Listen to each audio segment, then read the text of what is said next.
बिस्मिल्लाहिर्रहमानिर्रहीम। अस्सलाम वालेकुम। आज 11 फरवरी है और दिन है इतवार का। मैं आपको ये बात मुसलसल कह रहा हूँ कि तहरीक इंसाफ को नशिस्तें वापस मिलेंगी। जिस तरह से नंगी और गंदी धांधली हुई है, ये किसी सूरत बरकरार नहीं रह सकती। बिल आखिर वही हुआ है। दूसरी, मैंने आपको रात को एक व्लॉग में खबर दी थी कि टीवी चैनल झूठ चला रहे हैं और झूठा बयानिया बनाने की कोशिश की जा रही है और तासुर देने की कोशिश की जा रही है कि सारे आज़ाद नून लीग में शामिल हो रहे हैं। और एक तासुर दिया गया क्योंकि अब जब भी लफ्ज इंडिपेंडेंट आता है, लफ्ज आज़ाद आता है, तो लोगों के जहन में फौरन जाता है कि यार ये आज़ाद फिर होगा पीटीआई का, क्योंकि पीटीआई वाले सिर्फ आज़ाद लड़ रहे हैं। नहीं, मसला कहाँ पे हो रहा है? मसला यहाँ पे हो रहा है कि जैसे 3 नशिस्तों का मैंने आपको बताया कि 4 लोग टोटल नून लीग में शामिल हुए हैं। 2 के बारे में मुझे उनके बैकग्राउंड नहीं पता, 2 का मुझे पता है। एक राजा खुर्रम नवाज इस्लामाबाद से NA 48 से, उनको जो है वो जितवाया गया है। IPP से वो थे, नून लीग के साथ सीट एडजस्टमेंट थी, वो जीत गए और उन्होंने कहा जी मैं नून लीग के साथ जा रहा हूँ।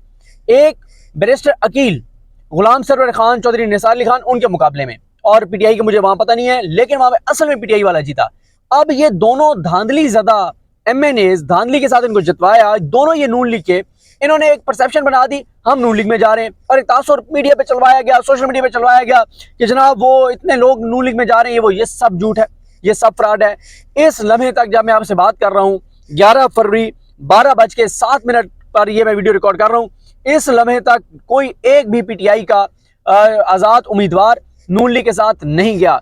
और मैंने आपको एक और चीज़ बताई थी कि ये इन दोनों का मैंने ट्वीट में रात 7 घंटे पहले बताया था, 8 घंटे पहले आपसे, कि ये दोनों सीटें जो हैं इन पे ये वापस पीटीआई के पास जाएंगी। वही हो रहा है।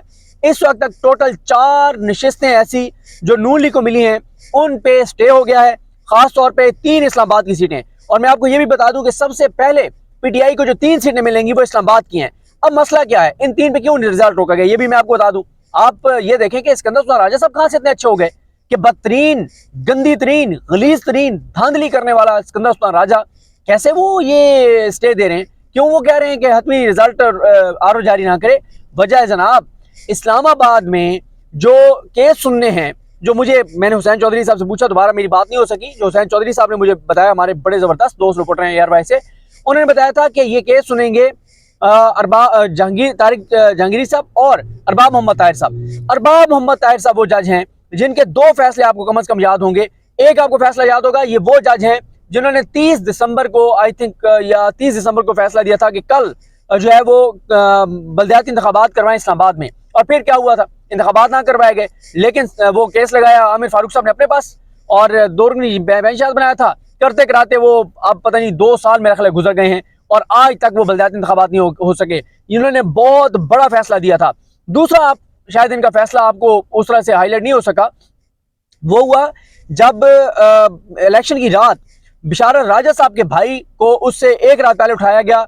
उस दिन बल्कि उठाया गया, वो गए, एक दिन रात पहले उठाया गया था या उस दिन उठाया गया था 7 फरवरी को। वो गए, 9-10 घंटे तक समातें हुई, 4-5 वक्फे हुए।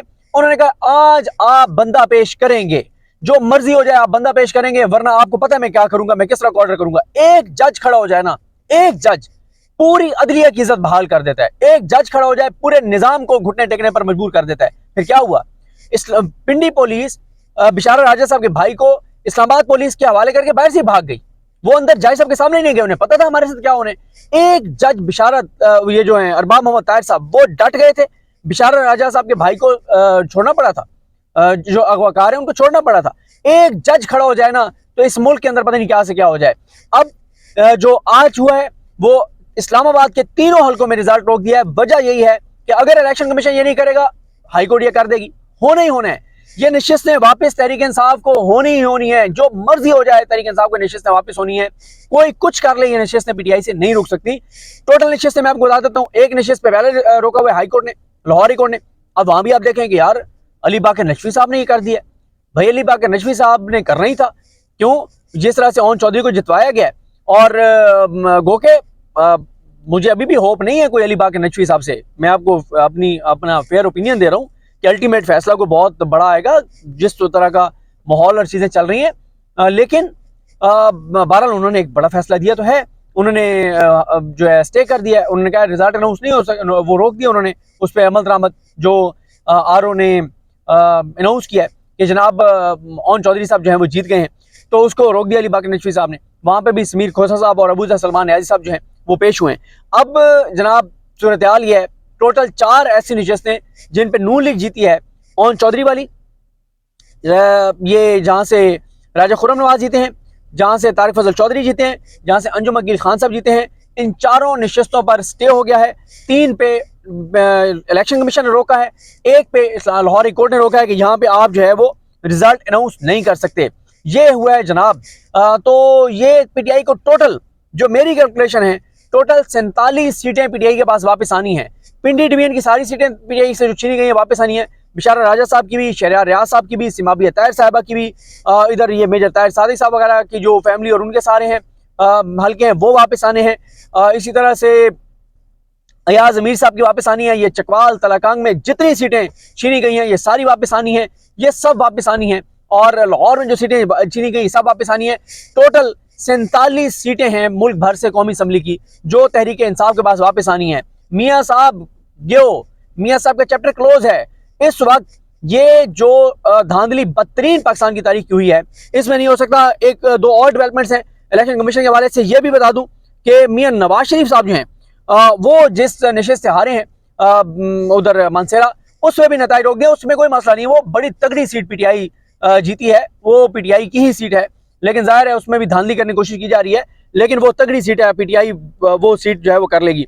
और यहाँ पे जो है वो क्रेडिट देना चाहिए जो ये हैं अली बुखारी साहब के वकील जो NA-48 से फैसल फरीद साहब, फैसल चौधरी साहब, क्रेडिट उनको भी जाता है। जितनी मेरी रात एक दोस्त से बात हो रही थी, उसने मुझे कहा कि यार मैंने वो पिटीशन पढ़ी है जो फैसल चौधरी साहब ने तैयार किया। उसने कहा जो मर्जी हो जाए ये नहीं हो सकता कि आप इसको अली बुखारी के मामले में जो है वो रिजल्ट रुके नहीं और वापस उसको जिताया ना जाए। तो फैसल फरीद साहब के लिए, फैसल चौधरी एडवोकेट साहब के लिए एप्रिसिएशन, और उन्होंने जिस तरह से दलाइल और ये सारी चीज़ें। अच्छा, उसके बाद आ जाए जनाब, आज जो कुछ हुआ है, आज मैं चाह रहा हूँ कि इलेक्शन कमीशन की सारी आपको डेवलपमेंट्स बता दूं कि क्या कुछ हुआ है। आज ये अब मैंने आपको बता दिया कि NA-15 मानसेरा यहाँ पे स्टे हो गया। और साथ ही कैप्टन सफदर साहब जब पहुंचे तो उनसे सहाफ़ी ने सवाल किया कि आप इलेक्शन लड़े थे या लड़वाया गया। उन्होंने कहा कि इलेक्शन लड़ा है इसलिए तो इलेक्शन कमीशन आए हैं। सहाफ़ी ने पूछा कि मानसेरा में नवाज शरीफ को बुलाकर हराया क्यों। कैप्टन सफदर ने कहा हम मानसेरा वाली सीट जीते हुए हैं, इलेक्शन कमीशन साबित करने आए हैं। दावे सब करते हैं, साबित करना मुश्किल होता है। 100 नशस्तें ज़्यादा होती हैं या 74 नशस्तें। सहाफ़ी ने सवाल, आज़ाद में कोई टोकरे वाला है कोई करेले वाला। कैप्टन सफदर, असल निशान शेर है। सहाफ़ी ने सवाल किया कि NA-15 के रिजल्ट चैलेंज कर दिया या करेंगे। उन्होंने कहा इलेक्शन कमीशन को बताने आए हैं कि NA-15 का फॉर्म 47 गलत है। कुछ पोलिंग स्टेशन के रिजल्ट तो कल आए हैं। उसके बाद ये क्योंकि पहुंचे थे शोएब शाहीन साहब वगैरह ये सारे, और इसी तरह से जब समाअत हुई तो उसके बाद उन्होंने शोएब शाहीन साहब ने सारा बताया। उसके बाद NA-15 की समाअत हुई तो वहाँ नवाज शरीफ साहब के वकील ने सारा कुछ बताया। और उसके बाद जनाब मैं आगे आपको बता दूं जो रिजल्ट हो रहे हैं। हाँ, इधर भी जो मैंने भी इस पे मैं इलेक्शन कमीशन के दोस्त से कंफर्म नहीं कर सका, लेकिन सोशल मीडिया पे बार मैंने देखा है। इसका मुझे अभी है कि इसका मुझे कंफर्म नहीं है, लेकिन इसका भी बताया गया कि PK 79 तैमूर सलीम झगड़ा साहब का जो है वहाँ, और साथ ही जो बंगी साहब का हल्का है वहाँ भी इलेक्शन नताइज जारी करने से रोक दिया गया है। और साथ ही एक और खबर आई है कि हल्का NA-40 के RO ऑफिस के बाहर पीटीआई और मुस्लिम लीग नून के कारकुनान बड़ी तादाद में मौजूद। कारकुनान की जानिब से अपनी अपनी जमातों के हक में नारेबाजी, पुलिस और FC की भारी नफरी RO ऑफिस के बाहर मौजूद। RO ऑफिस को खारदार तारें लगाकर जो है वो बंद कर दिया गया। मीडिया नुमाइंदगान की भी हल्का NA-40 RO ऑफिस में दाखिले पर पाबंदी। और आज ये भी शिकायत आई कि इलेक्शन कमीशन में भी आज़ाद साफियों को जाने से रोका गया है। इस हवाले से मैं डिटेल्स लूँगा। उसके बाद ये तीनों हल्के जो इस्लामाबाद के हैं वहाँ पे रिटर्निंग अफसरान को जो है वो नोटिफिकेशन जारी करने से रोकते हुए तमाम जो मुकाबिल उम्मीदवार हैं उनको जो है वो नोटिस कर दिए गए हैं। और साथ ही जो हाँ ये बिल्कुल कंफर्म हो गया है जो मैं कह रहा था, ये दोस्त मेरे ने इलेक्शन कमीशन से भेजा हुआ है बिल्कुल। तैमूर सलीम झगड़ा साहब और का 79, PK 79 और PK 82 से कामरान बंगी साहब के नताइज चैलेंज किए गए थे, रोक दिया गया है। और PK 80 के अफसर को भी जो है वो ऑफिसर को भी RO को भी हतमी नताइज जारी करने से रोक दिया गया है।